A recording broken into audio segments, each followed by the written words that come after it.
भारी दबाव पूरे इलाके पर उतर आता है, जिस पर आसपास मौजूद लोग घबरा जाते हैं। सिटी लॉर्ड आ गए, जिसने भी ये किया है अब उसका अंत तय है। दूसरा व्यक्ति तुरंत कहता है, तुम जानते भी हो वह कौन है? शैडो सिटी का लॉर्ड पूरे डीमन रियलम के सबसे ताकतवर लोगों में से एक है, पीक ग्रैंड एम्परर रियलम। लेकिन यह सुनकर मैं सिर्फ हल्का सा मुस्कुरा देता हूँ। ये बूढ़ा अभी भी शो ऑफ करना नहीं भूला। इसके बाद बादलों के बीच से एक आकृति धीरे धीरे नीचे उतरती है। कौन सा तुच्छ प्राणी इतनी हिम्मत करता है? अपना नाम बताओ। जिस पर मैं आराम से जवाब देता हूँ, तुम्हारा ग्रैंडफादर। अब नीचे आओ और रिस्पेक्ट दिखाओ। यह सुनते ही वह गुस्से से भर उठता है। तुम्हारी हिम्मत कैसे हुई? लेकिन अगले ही पल वह अचानक रुक जाता है। रुको, क्या मैं सही देख रहा हूँ? और उसके साथ ही पूरे आसमान से स्टॉर्म क्लाउड्स और प्रेशर गायब हो जाते हैं। फिर वह सीधे मेरे पास उतरता है और जोर से हंस पड़ता है। मुझे पता था, तुम मुसीबतों के पुतले इतने सालों से कहाँ गायब थे? मैं पागलों की तरह तुम्हें ढूंढ रहा था। जिस पर मैं मोची की तरफ इशारा करता हूँ। मोची, यही वह ओल्ड डीमन है जिसके बारे में मैंने बताया था, जिसकी कुकिंग पूरी तरह लेजेंडरी है। यह सुनते ही मोची की आंखें चमक उठती हैं। वहीं ओल्ड डीमन पूरी तरह कंफ्यूज्ड हो जाता है। रुको जरा, ये दोनों तुम्हारी बेटियां हैं? अब समझ आया कि तुम डीमन रियलम में क्यों नहीं मिले। तुम तो इतने साल सेलेस्टियल रियलम में विमेन के पीछे घूम रहे थे। यह सुनते ही मैं उसे एक किक मारता हूँ, लेकिन जेफर बिल्कुल नहीं हिलता, बल्कि उसके चेहरे पर पुरानी यादों वाली मुस्कान आ जाती है। इस बार मैं हमेशा के लिए वापस आया हूँ, मेरे लिए रहने की जगह का इंतजाम कर दो, मैं यहीं बसना चाहता हूँ। यह सुनते ही जेफर उत्साह से उछल पड़ता है। यस यस यस, अब पलटने की कोशिश भी मत करना। तुम्हारे जाने के बाद मेरे पास बात करने के लिए एक भी ढंग का इंसान नहीं था, और अब तुम वापस आ गए हो, साथ में इतनी प्यारी और खूबसूरत बेटियां भी लाए हो। अब इस जगह में फिर से जान आ जाएगी। तभी मुझे कुछ याद आता है और मैं आसमान की तरफ देखता हूँ। नीचे आओ। यह सुनते ही रेड ड्रेस वाली लड़की घबरा जाती है, लेकिन अगले ही पल वह मेरे सामने खड़ी होती है और कांप रही होती है। तुम्हारा नाम क्या है? जिसके जवाब में वह झुककर कहती है, इस जूनियर का नाम सेना है। उसका सरनेम सुनते ही मैं तुरंत पहचान जाता हूँ कि वह कौन है। तुम्हारे पास जाने के लिए कोई जगह है? जिस पर वह चुप हो जाती है। फिर मैं आगे कहता हूँ, मेरी बेटी डीमन रियल में नहीं है, उसे यहाँ के बारे में ज्यादा जानकारी नहीं है। तुम दोनों लगभग एक ही उम्र की हो, इसलिए मुझे चाहिए कि तुम उसे डीमन रियलम घुमाओ। यह सुनते ही सेना को ऐसा लगता है जैसे किस्मत ने उसे बचने का मौका दे दिया हो। वह जल्दी जल्दी सिर हिलाती है। बिल्कुल, आज से तुम हमारे साथ रहोगी। इसके कुछ समय बाद शैडो वेल सिटी के बीचों बीच मौजूद एक शांत कोर्टयार्ड में जेफर गर्व से मुस्कुराता है। तो बताओ कैसा लगा? आमतौर पर यहाँ सिर्फ मैं रहता हूँ, लेकिन अब जब तुम वापस आ गए हो, यह जगह तुम्हारी है। मैं चारों तरफ नजर दौड़ाता हूँ और फिर भौहें सिकोड़ लेता हूँ। क्या यह सच में तुम्हारा घर है? जिस पर जेफर हंस पड़ता है। क्या करूं? मैं तुम्हारे घर में इतना रहा कि आखिर में पूरा घर ही कॉपी कर लिया। यह सुनकर मैं सिर हिलाकर हंस देता हूँ। तभी मोची अपना पेट थपथपाती है। डैड, मुझे थोड़ी भूख लगी है। जिस पर मैं जेफर की तरफ देखता हूँ। चलो अब अपना टैलेंट दिखाओ। यह सुनते ही जेफर की आंखें चमक उठती हैं। आखिरकार मेरा मोमेंट आ ही गया। मोची, जेफर अभी इंग्रेडिएंट्स लेकर आता है। अगले ही पल वह गायब हो जाता है और अगले ही सेकंड वापस आसमान में दिखाई देता है। उसके हाथ में एक डीमन बीस्ट होता है, जिसका आकार पूरे कोर्टयार्ड जितना बड़ा होता है। उस शाम डिनर के बाद मैं और जेफर साथ बैठकर ड्रिंक कर रहे होते हैं, जिस पर जेफर मुझे घूरते हुए कहता है, यूं स्पेस में मत देखते रहो, बच्चे सो चुके हैं, अब सिर्फ हम दोनों हैं, ड्रिंक करते रहो। मैं धीरे से एक लंबी सांस छोड़ता हूँ, जिस पर जेफर गंभीर हो जाता है। केन, हम एक दूसरे को हजारों नहीं बल्कि दसियों हजार सालों से जानते हैं। मैं पहचान सकता हूँ जब तुम्हारे दिल में कुछ दबा हुआ होता है। तो इन दोनों की मदर तुम्हारे साथ क्यों नहीं आई? मैं उसकी तरफ देखता हूँ, लेकिन कुछ नहीं कहता। यह देखकर वह सिर हिलाता है। ठीक है, भूल जाओ कि मैंने पूछा था। आज सिर्फ ड्रिंक करते हैं, हम दोनों पीते रहते हैं। लेकिन कुछ देर बाद मुझे एहसास होता है कि मुझे यह बात किसी से कहनी होगी। मैं गहरी सांस लेता हूँ। उनकी मदर ने मुझे डिवोर्स दे दिया। यह सुनते ही जेफर पूरी तरह जम जाता है। रुको, कोई वुमन तुम्हें डिवोर्स कैसे दे सकती है? इसके बाद मैं उसे पूरी कहानी बताता हूँ, और जब मैं सब खत्म करता हूँ तो मेरे सीने से एक भारी बोझ उतर जाता है। लेकिन जेफर कुछ देर तक चुप रहता है। फिर वह धीरे से कहता है, उस वुमन से ज्यादा फूलिश कोई नहीं हो सकता। उसे अंदाजा भी नहीं कि उसने क्या खोया है। इसके बाद शराब के असर में जेफर थोड़ा आगे झुकता है। केन, हाइपोथेटिकली पूछ रहा हूँ, शायद कहती हूँ, अगर किसी दिन उसे एहसास हो जाए कि वह गलत थी, तो क्या तुम उसे माफ कर सकते हो? आखिर वह तुम्हारे बच्चों की मदर है। मैं उसकी आंखों में सीधा देखता हूँ। तुम मुझे सबसे बेहतर जानते हो, ये सवाल तुम्हें कभी नहीं पूछना चाहिए था। जिस पर जेफर हल्का सा हंस देता है। ठीक है, मैं हर हाल में तुम्हारे साथ हूँ। फिर अचानक उसके चेहरे पर शरारती मुस्कान आ जाती है। वैसे तुम्हारे और मेरे बीच की बात है। एक लड़की थी जो हर साल तुम्हें ढूंढने यहाँ आती थी, खासकर फ्रॉस्ट। वह पूरे 1000 साल तक डीमन रेल्म में तुम्हें ढूंढती रही, यहाँ तक कि सेलेस्टियल रेल्म भी गई, लेकिन वहां उसने गलती से अपनी डीमन रेल्म आइडेंटिटी उजागर कर दी। फिर ग्रैंड एम्परर्स के एक ग्रुप ने उस पर एम्बुश कर दिया। वह बुरी तरह घायल होकर वापस लौटी और उसे ठीक होने में बहुत समय लगा। वह लड़की सच में तुमसे प्यार करती है। यह सुनकर मेरे दिमाग में एक खास महिला की छवि उभरती है। जिंदा बच गई, यही काफी है। जिस पर जेफर तुरंत बोल पड़ता है, इतनी अच्छी वुमन, उसे एक मौका क्यों नहीं देते? मैं भौहों उठाता हूँ। क्या बात है? फिर से मैचमेकर बनने की कोशिश कर रहे हो? यह सुनते ही जेफर हाथ उठा देता है। ठीक है, मान लो मैंने कुछ नहीं कहा। इसके बाद मैं टॉपिक बदल देता हूँ। मेरी कल्चरेशन टेक्निक मेरी बेटी के लिए सही नहीं है। मैं देखना चाहता हूँ कि तुम्हारी टेक्निक उसके लिए काम करती है या नहीं। जिस पर जेफर तुरंत जवाब देता है, यह तो आसान है, तुम्हारी बेटी मतलब मेरी बेटी। अगर ये टेक्निक काम नहीं करती तो मैं पूरे डीमन रियलम का कोना कोना छान मारूंगा, लेकिन उसके लिए सही टेक्निक जरूर ढूंढूंगा। उधर उसी समय एलआरए के कमरे में, एलआरए मुझे नींद नहीं आ रही। जिस पर एलआरए अपनी छोटी बहन के बाल सहलाती है। क्या हुआ? मोची कुछ देर चुप रहती है, फिर धीरे से कहती है, मैं मदर से नफरत करती हूँ, मुझे पता है करती हूँ, लेकिन फिर भी। एलआरए उसके सिर पर हाथ फेरती है। उनके बारे में मत सोचो, हमारे पास डैड है, यही काफी है। जिस पर मोची धीरे से पूछती है, एलआरए क्या हम मदर से फिर कभी मिलेंगे? मिलेंगे? कब? जब हम दोनों ग्रैंड एम्परर रियलम तक पहुंच जाएंगे, तब हम साथ जाकर उनसे मिलेंगे। मोची की आंखें चमक उठती हैं। सच में? जिस पर एलआरए की आंखों में दृढ़ता दिखाई देती है। और उस दिन मैं उन्हें खुद हराऊंगी और दिखाऊंगी कि उनका फैसला गलत था। यह सुनकर मोची भी मुट्ठी भींच लेती है। ठीक है, तो फिर मोची भी मेहनत से ट्रेनिंग करेगी, हम दोनों मिलकर उन्हें हराएंगे। अगली सुबह मैं अपनी दोनों बेटियों को ट्रेनिंग हॉल में लेकर जाता हूँ। जेफर टेक्निक पास डाउन करो। एलआरए जेफर के सामने क्रॉस लेग्ड बैठ जाती है और जेफर की उंगलियों से हल्की रोशनी निकलने लगती है। लेकिन तभी एलआरए अचानक बोल पड़ती है, जेफर क्या आप उस छोटे लाइटनिंग बॉल को थोड़ा दूर कर सकते हो? उसकी वजह से मेरा ध्यान भटक रहा है। यह सुनकर जेफर मेरी तरफ देखता है और मैं सपाट आवाज में कहता हूँ, ये मैनेज हो जाना चाहिए। जिस पर जेफर तुरंत सिर हिलाता है। कुछ देर बाद एलआरए गहरे फोकस में चली जाती है, लेकिन तभी सबसे आखिरी इंसान जिससे मैं ऐसी उम्मीद करता वह मोची होती है, जो कभी ट्रेनिंग में दिलचस्पी नहीं दिखाती। वह अचानक मेरी तरफ देखती है और कहती है, डैड मैं भी ट्रेनिंग करना चाहती हूँ। मैं उसे हैरानी से देखता हूँ, जिस पर जेफर कहता है, मोची को एक बार ट्राई करने दो, और फिर वह सिर हिलाता है। टेक्निक पास करने के बाद जेफर एक अजीब से एक्सप्रेशन के साथ मेरी तरफ मुड़ता है। एलआरए की सिचुएशन मुझे सच में फ्रॉस्ट की याद दिलाती है। अभी वह उसके लेवल तक नहीं पहुंची है, लेकिन जो साइकोलॉजिकल ब्लॉक है वो बिल्कुल वैसा ही है, और उस चीज के बारे में मैं भी कुछ नहीं कर सकता। जिस पर वह आगे कहता है, तुम्हें पता है तुमने उस समय फ्रॉस्ट को रिजेक्ट किया था, उसकी वजह भी यही पर्सनैलिटी थी, है ना? और अब तुम्हारी बेटी भी बिल्कुल उसी जैसी है। बस करो। इसके बाद मुझे अचानक कुछ याद आता है। वैसे मैं तुमसे कल एक बात पूछना भूल गया था, क्या इन सालों में तुम्हें लिटिल शैडो कहीं दिखाई दिया है? जिस पर जेफर जवाब देता है, असल में हाँ, क्योंकि उसने मेरा सबसे अच्छा वेपन थंडरसम स्मोक ब्लेड चुरा लिया था। यह सुनते ही मेरा चेहरा लाल पड़ जाता है। और फिर क्या हुआ? फिर कुछ नहीं हुआ। इसके बाद वह सीधे मेरी तरफ उंगली दिखाते हुए कहता है, साफ साफ सुन लो, तुम्हें मेरी थंडरसम स्मोक ब्लेड वापस लानी होगी, और वो बीस्ट तुम्हारा बॉन्डेड क्रिएचर है, लेकिन मुझे नहीं पता कि वह अभी कहाँ है। बॉन्ड का आधा हिस्सा तो मैंने उस समय ही सेवर कर दिया था जब मैं यहाँ से गया था। ये सुनकर जेफर कुछ देर के लिए चुप हो जाता है। करीब 2.5 मिनट बीत जाते हैं, जिस पर एलआरए अपनी आंखें खोलती है। डैड ये टेक्निक अच्छी लग रही है, लेकिन कुछ थोड़ा अजीब भी फील हो रहा है। मैं समझ नहीं पा रही कि क्या। मैं अपना हाथ उसके सिर पर रखता हूँ और ध्यान से चेक करता हूँ। कुछ देर बाद मैं कहता हूँ, यह टेक्निक तुम्हारे साथ लगभग 90% कंपैटिबल है, लेकिन पूरी तरह नहीं। कोई बात नहीं,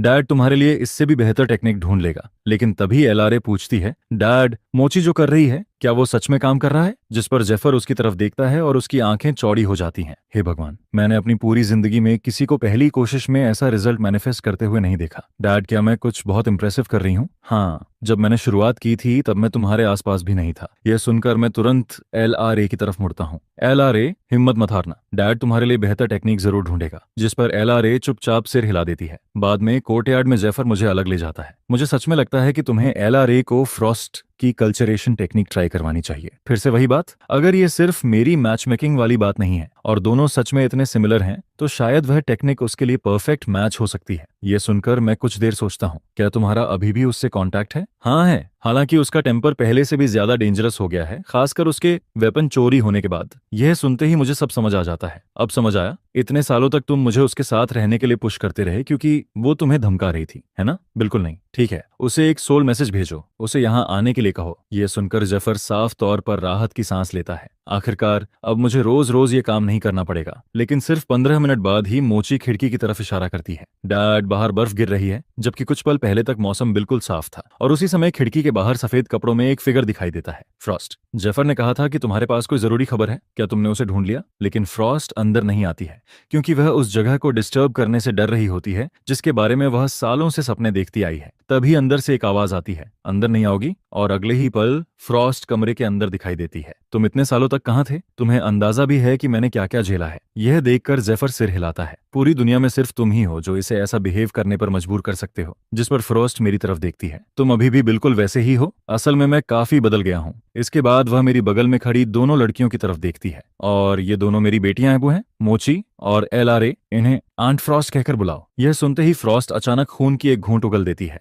और मैं साफ तौर पर चौंक जाता हूँ। मैंने उसका इंट्रोडक्शन इस वजह से करवाया था, लेकिन इतना बड़ा रिएक्शन आएगा ये मैंने भी नहीं सोचा था। कमरे का माहौल अचानक बहुत अजीब हो जाता है। LRA, मोची को लेकर अपने कमरे में जाओ, ठीक है? जिस पर LRA मोची को लेकर वहां से चली जाती है। अब कमरे में सिर्फ हम 3 लोग बचते हैं। जेफर हम दोनों को देखता है। मैं कुछ काम करके आता हूँ, तुम दोनों आराम से बात करो, यह कहकर वह भी निकल जाता है। जिस पर मैं फ्रॉस्ट की तरफ देखता हूँ। तुम ठीक हो? वह अपने होंठों से खून साफ करती है। मैं ठीक हूँ। फिर वह धीरे से पूछती है, तुमने सेलेस्टियल रेल्म में शादी कर ली थी? मैं सिर हिला देता हूँ। दोनों बच्चे बहुत खूबसूरत हैं और बहुत प्यारे भी। आखिर तुम्हारे बच्चे जो हैं। जिस पर जेफर की गैर मौजूदगी में भी वह एक्टिंग जारी रखती है। तो इन बच्चों की माँ कहाँ है? हमारा डिवोर्स हो चुका है। यह सुनते ही फ्रॉस्ट की आंखों में एक्साइटमेंट की चमक भर जाती है। ओह, ये तो बहुत दुख की बात है, लेकिन बड़ी मुश्किल से वह अपनी मुस्कान छुपा पाती है। तो तुम उसके पास वापस नहीं जाओगे? नहीं, टूटा हुआ आईना दोबारा पहले जैसा नहीं बनता। यह सुनकर फ्रॉस्ट तुरंत अपना सिंपैथेटिक मोड ऑन कर लेती है। बिल्कुल सही, एक बार रिलेशनशिप टूट जाए तो वापस पहले जैसा नहीं होता, लेकिन इंसान को आगे बढ़ना पड़ता है। हालांकि अंदर ही अंदर वह सोच रही होती है कि उसे इस बात से कोई फर्क नहीं पड़ता कि उसने पहले किसी और से प्यार किया था। जब तक वह चैप्टर खत्म हो चुका है तब तक सब पॉसिबल है। जिस पर वह आगे पूछती है, तो अब इन दोनों बच्चों के पास कोई मदर फिगर नहीं है क्या? तुमने इनके लिए नई माँ ढूंढने के बारे में सोचा है? उसके होंठों के कोने हल्के से ऊपर उठते हैं। मैं गहरी सांस छोड़ता हूँ। शायद किसी दिन, लेकिन अभी मेरा किसी भी रोमांटिक चीज में बिल्कुल इंटरेस्ट नहीं है। समझ गई, लेकिन जब भी तुम इनके लिए नई माँ ढूंढने का फैसला करो मुझे बताना। मैं किसी को जानती हूँ जो इसके लिए परफेक्ट होगी। यह सुनकर मैं तुरंत टॉपिक बदल देता हूँ। जिस वजह से मैंने जेफर को तुम्हें बुलाने के लिए कहा था वह कुछ और है। मुझे तुम्हारी मदद चाहिए। हमारे बीच इतनी फॉर्मेलिटीज की जरूरत नहीं है। सीधे बोलो। मेरी बड़ी बेटी को डीमन रियलम की कल्चरेशन टेक्निक चाहिए। मैं ऐसी टेक्निक ढूंढ रहा हूँ जो उसके लिए पूरी तरह सूटेबल हो। मैं देखना चाहता था कि क्या तुम्हारी टेक्निक काम करेगी। इतनी सी बात, मैं अभी उसे टेक्निक दे देती हूँ, फिर देखते हैं। यह सुनकर फ्रॉस्ट समझ जाती है कि यह उसके लिए एक मौका है। अगर वह इन दोनों बच्चों का दिल जीत लेती है तो एक दिन ऐसा आएगा जब मेरे पास उसे स्वीकार करने के अलावा कोई ऑप्शन नहीं बचेगा। कुछ देर बाद फ्रॉस्ट LRA के कमरे में पहुंचती है। अरे वाह, तुम दोनों क्या कर रही हो? मैं डीमन रेल्म के बारे में सीख रही हूँ। जो भी जानना हो आंट फ्रॉस्ट से पूछ लेना। मुझे इस जगह का हर कोना पता है। Thank you aunt Frost. अरे, इसकी जरूरत नहीं है। फिर वह मुस्कुराकर कहती है, वैसे तुम्हारे फादर ने मुझसे कहा था कि मैं तुम्हें अपनी कल्चरेशन टेक्निक दूं। जब भी तुम तैयार हो हम शुरू कर सकते हैं। जिस पर LRA तुरंत क्रॉस लेग्ड बैठ जाती है। फ्रॉस्ट अपनी उंगली के सिरे पर एक परफेक्ट क्रिस्टल स्नोफ्लेक बनाती है।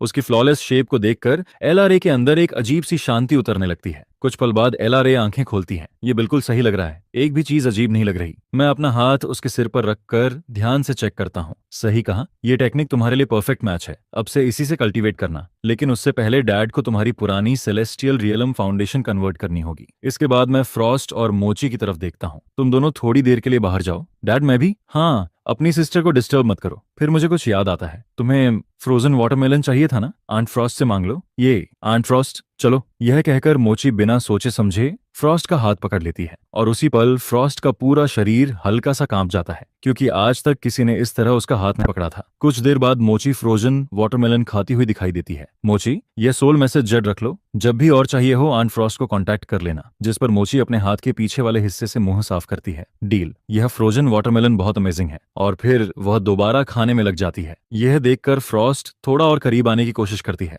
मोची, क्या तुम्हें ठंडी चीजें इतनी पसंद है? खास तौर पर नहीं, मुझे तो बस टेस्टी चीजें पसंद है। यह सुनते ही फ्रॉस्ट तुरंत नोट कर लेती है, यह बच्ची पूरी तरह फूडी है। मोची, एंड फ्रॉस्ट सबसे अच्छी कुक नहीं है, लेकिन मैं सीख सकती हूँ। अब से मैं तुम्हारे लिए हर तरह की चीजें बनाऊंगी, ठीक है? यह सुनकर फ्रॉस्ट कुछ पल के लिए चौंक जाती है। फिर वह कहती है, तो फिर आंट फ्रॉस्ट तुम्हारे लिए डीमन रियलम की स्पेशल डिशेस लेकर आएगी। डीमन बॉल्स कैसी रहेंगी? उनकी स्मेल ही तुम्हारा दिमाग उड़ा देगी। यह सुनते ही मोची की आंखें चमक उठती हैं। यस आंट फ्रॉस्ट, आज से आप डीमन रियलम में मेरी सेकंड बेस्ट फ्रेंड हो। जिस पर फ्रॉस्ट सिर टेढ़ा करके पूछती है, और फर्स्ट कौन है? ऑब्वियसली जेफर। यह सुनते ही फ्रॉस्ट भड़क उठती है। जेफर, तुम गए काम से। उसी समय बाहर निकल रहा जेफर अचानक अपनी रीढ़ रस में ठंडक फील करता है। इधर आओ। क्या मैंने अब क्या किया? जिस पर फ्रॉस्ट उसे स्टोन पवेलियन की तरफ खींच ले जाती है।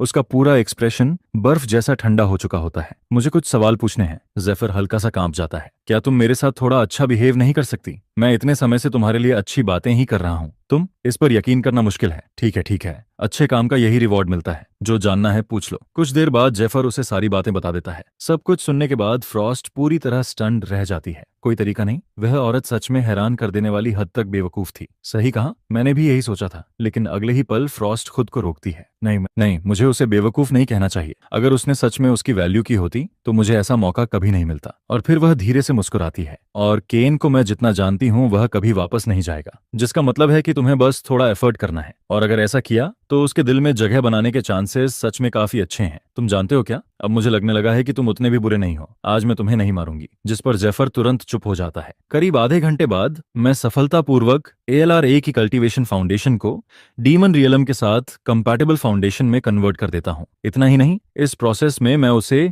एक पूरा मेजर रियलम भी ऊपर पहुंचा देता हूँ। इसके बाद मैं ALRA को लेकर गार्डन में आता हूँ। वहां पहुंचकर मैं फ्रॉस्ट और मोची को एक साथ हंसते और खेलते हुए देखता हूँ, जिस पर मैं कुछ पल के लिए रुक जाता हूँ। तुम दोनों की तो काफी अच्छी बन गई। जिस पर फ्रॉस्ट हंसते हुए कहती है, वह क्यूट भी है और स्मार्ट भी, ऐसे में मेरी उससे कैसे नहीं बनेगी। फिर वह तुरंत मोची की तरफ देखती है। मोची, जल्दी अपने डैड को बताओ, डीमन रियलम में तुम्हारा नंबर 1 फ्रेंड कौन है। यह सुनकर मैं और LRA एक दूसरे की तरफ देखते हैं। ये औरत सच में काफी खतरनाक है। लेकिन तभी मेरी सोल मैसेज जेड और स्पेशियल स्टोरेज दोनों एक साथ वाइब्रेशन करने लगते हैं। मैं तुरंत उन्हें निकालता हूँ। मैसेज होल्ड का था, जो सेलेस्टियल रियलम में मेरा पुराना दोस्त है। केन, मैं अब यहाँ और नहीं रह सकता, क्या मैं डीमन रियलम आ सकता हूँ। जिस पर मैं पूछता हूँ, होला हॉर्स, हुआ क्या है। जब तुम यहाँ से गए तब सबको पता चल गया कि तुम डीमन रियलम से हो, और क्योंकि सब जानते हैं कि हमारी कितनी अच्छी फ्रेंडशिप है, अब लोग कह रहे हैं कि मैंने सेलेस्टियल रियलम को बेट्रे किया है। उनका कहना है कि डीमन रियलम का स्पाई अंदर लाने वाला मैं था। यह सुनकर मैं शांत आवाज में कहता हूँ, उन्हें मैंने जो कहना है कहने दो। तुमने अपना फैसला कर लिया है, सीधे सेलेस्टियल रियलम और डीमन रियलम की बॉर्डर वॉल तक पहुंचो, फिर मुझे मैसेज भेजना, मैं खुद तुम्हें लेने आऊंगा। डील। फिर होल्ट अचानक कुछ याद करता है। एक बात बताना भूल गया, तुम्हारी फॉर्मर सिस्टर इन लॉ यारा भी मेरे साथ आने की जिद कर रही है। मैं सिर हिला देता हूँ, क्योंकि यारा हमेशा मेरे और बच्चों के साथ अच्छा व्यवहार करती आई थी। सोल मैसेज खत्म होते ही मेरी दोनों बेटियां मेरे पास आ जाती हैं। क्या होल और यारा यहाँ आने वाले हैं। मैं सिर हिलाता हूँ, जिस पर दोनों के चेहरे एक्साइटमेंट से चमक उठते हैं। लेकिन फ्रॉस्ट ये सुनते ही अपनी आंखें सिकोड़ लेती हैं। परफेक्ट, मैं भी देखना चाहती हूँ कि उस औरत की सिस्टर कैसी है। उधर सेलेस्टियल रियलम के एक भव्य हॉल के अंदर, सेराफिन, क्या तुम चाहती हो कि मैं बच्चों तक कोई मैसेज पहुंचाऊं। जिस पर सेराफिन अपनी आंखें बंद करती है, गहरी सांस लेती है और फिर धीमी आवाज में कहती है, उन्हें बता देना कि उनकी माँ की अपनी जिंदगी है, और उनसे कहना कि मुझसे नफरत मत करें। इसके बाद वह कुछ पल रुकती है, और तुम भी अपना ध्यान रखना, जल्दी वापस आना। जितना ज्यादा समय तुम डीमन रियल में रहोगे उतना ज्यादा खतरा होगा। यह सुनकर यारा बिना कुछ कहे वहां से चली जाती है। उसका पूरा मूड पूरी तरह गिर चुका था। अगले दिन होल्ट और यारा दोनों बॉर्डर वॉल पर पहुंच जाते हैं, जिस पर होल्ट सोल मैसेज जेड निकालता है। केन, हम बॉर्डर वॉल तक पहुंच गए हैं, तुम कहां हो। मैसेज भेजने के कुछ समय बाद ही उनके सामने अचानक एक फिगर प्रकट होता है। मुझे देखते ही होल्ट मुस्कुरा देता है। डेमन रियलम में पहली बार आया हूं, बेहतर होगा कि तुम हमें सेफ रखो। मैं हल्का सा हंसता हूं। रिलैक्स, डेमन रियलम में अब कोई तुम्हें छू भी नहीं सकता। चलो, लड़कियां तुम्हारा इंतजार कर रही हैं। कुछ देर बाद मैं सबको वापस कोर्टयार्ड में ले आता हूँ। एक छोटी सी इंट्रोडक्शन के बाद फ्रॉस्ट अचानक मेरी तरफ इशारा करती है। ओह हाँ, मैं अपना इंट्रोडक्शन देना तो भूल ही गई, मैं भी इनकी एडमायर हूँ। यह सुनते ही पूरा माहौल ऑकवर्ड हो जाता है। मैं अविश्वास से फ्रॉस्ट की तरफ देखने लगता हूँ, जिस पर होल्ट हंस पड़ता है। हाँ, लगता है केन यहाँ आकर और भी ज्यादा पॉपुलर हो गया है। लेकिन अगले ही पल होल्ट फ्रॉस्ट को ध्यान से देखने लगता है। रुको जरा, क्या ये वही डीमन रियलम फाइटर नहीं है जिसे एक बार सेलेस्टियल रियलम के कल्टीवेटर्स ने चारों तरफ से घेर लिया था। यह सुनकर मुझे तुरंत समझ आ जाता है कि बात किस तरफ जा रही है। तुम लोग बहुत लंबा सफर तय करके आए हो, जरूर थक गए होगे, पहले थोड़ा आराम कर लो। लेकिन तभी होल्ट अचानक पूछता है, केन, क्या सच में तुम्हारा और सेराफिन का सब खत्म हो चुका है। अगर मैं किसी भी तरह मदद कर सकता हूँ तो पूरी कोशिश करूंगा, आखिर तुम दोनों को मिलाने वाला मैं ही था। मैं सिर हिला देता हूँ। जरूरत नहीं है, जो हो गया उसे जाने दो, ठीक है। जिस पर होल्ट मुस्कुराता है, तो फिर मैं यहीं बस जाऊंगा।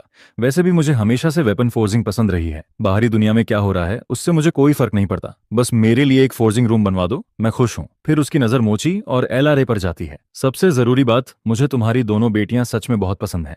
मैं इन्हें हेल्दी तरीके से बड़ा होते देखना चाहता हूँ। यह कहते हुए उसकी आंखों में दर्द की एक झलक गुजरती है, क्योंकि मैं पहले से जानता हूँ कि होल्ट की भी एक बेटी थी, लेकिन वह बहुत छोटी उम्र में ही दुनिया छोड़ गई थी। जिस पर मैं धीरे से कहता हूँ, ठीक है, मैं तुम्हारे लिए फोर्जिंग रूम बनवा दूंगा। तुम डीमन रियल में नए हो, मैं यह भी सुनिश्चित करूंगा कि तुम्हारी पूरी देखभाल हो। होल्ट हंस पड़ता है। मैं सिर्फ फायदा नहीं उठा सकता, जब भी तुम्हें कोई वेपन फोर्स करवाना हो मेरे पास आ जाना, मैं फ्री में करूंगा। मैं भी मुस्कुरा देता हूँ। डील। और यह बात तुमने खुद कही है, मैं इस फ्री लेबर का पूरा फायदा उठाने वाला हूँ। कुछ देर बाद मैं हॉलवे में पहुंचता हूँ। उसी समय यारा LRA के कमरे से बाहर निकलती है। केन, क्या मैं तुमसे अकेले में बात कर सकती हूँ? मैं कुछ पल रुकता हूँ और फिर सिर हिला देता हूँ। इसके बाद हम दोनों गार्डन की तरफ बढ़ते हैं, लेकिन फ्रॉस्ट यह सब देख लेती है और तुरंत जेफर की तरफ मुड़ती है। उसकी सिस्टर उससे अलग हो चुकी है, फिर भी वह उसे उसी नाम से क्यों बुला रही है और अकेले में उसके साथ क्यों जा रही है? उसे पता नहीं ये कैसा दिखता है। जिस पर जेफर परेशान होकर कहता है, इतनी बड़ी बात क्या है? वह सालों से उसे इसी नाम से बुलाती आई है। ये आदत अचानक थोड़ी खत्म हो जाएगी। तुम आखिर हो किसकी साइड पर? यह सुनते ही जेफर के माथे पर पसीना आ जाता है। तुम कभी मेरी बात सुनती नहीं हो, इसलिए मैं चुप ही रहता हूँ। उधर बैक गार्डन में मैं अपनी फॉर्मर सिस्टर इन लॉ यारा की तरफ देखता हूँ। मुझे पहले से अंदाजा था कि वह क्या कहने वाली है, और सच में अगले ही पल यारा पूरे 90 डिग्री तक झुक जाती है। केन, केन, मुझे माफ कर दो, मेरी सिस्टर की तरफ से। मैं लंबी सांस छोड़ता हूँ। मुझे